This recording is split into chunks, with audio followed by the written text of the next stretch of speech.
Здравствуйте, друзья! Сегодня я расскажу вам о проблеме обратной акустической связи или фидбэк.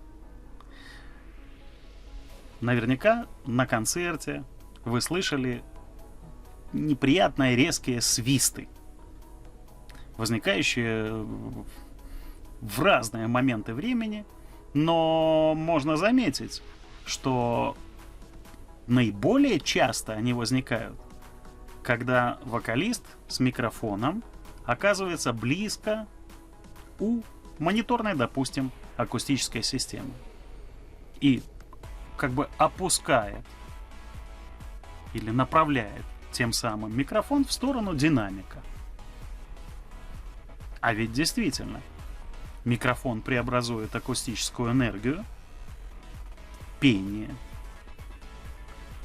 в слабый электрический сигнал. Дальше он усиливается сначала предварительным усилителем, потом усилителем мощности и в конце концов попадает куда? Правильно, в очень громкую колонку, которая может находиться прямо в непосредственной близости у вокалиста, под ногами. В этом случае она называется мониторная акустическая система.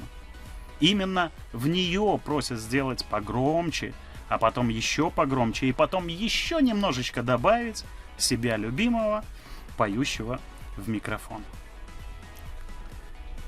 До определенного момента времени это возможно. А вот дальше обратная акустическая связь дает о себе знать.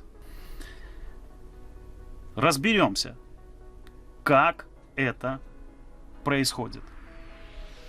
Микрофон начинает слышать свою же усиленную копию сигнала.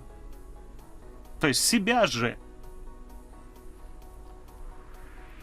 Тогда, когда громкий звук из акустической системы достигает его уже с тем же уровнем громкости, как поет вокалист. А может даже и в разы громче. Что происходит? Цикличное усиление еще громкого сигнала, потом еще немножко усиления громкого сигнала, и так по кругу, циклично, петля усиления или обратная акустическая связь. Фидбэк. Что же делать, когда хочется услышать себя в мониторной системе громко, но при этом обратная акустическая связь не позволяет сделать себя погромче? Мне представляется логичным, конечно же, не направлять микрофон в сторону колонки, не закрывать его рукой, потому что при этом чувствительность микрофона резко возрастает, и что провоцирует обратную акустическую связь.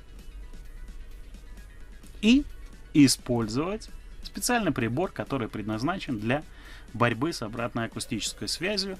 В данном случае он называется Feedback Exterminator.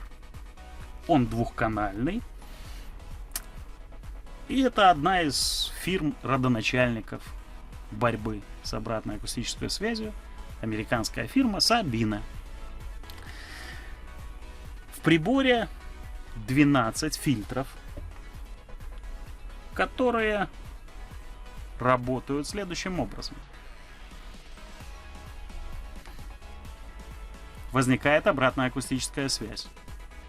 Амплитуда этого диапазона частот, свиста или гула, анализируется прибором, и он рассчитывает фильтр, который может погасить этот избыток звуковой энергии в этой провокационной частоте.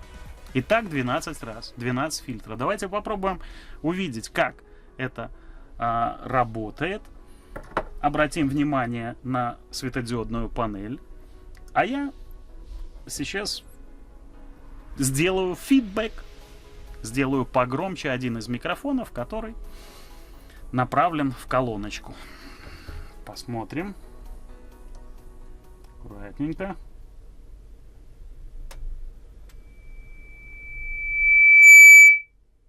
Вот. Смотрите. Прибор услышал очень большой энергетический, амплитудный всплеск. Рассчитал фильтр на этой частоте с этой шириной и применил его, о чем просигнализировал светодиодом первого фильтра. Прекрасно. Таким образом мы можем 12 раз найти 12 фидбэков. Потом, естественно, найденные результаты мы залочим или зафиксируем. Пам! Лог.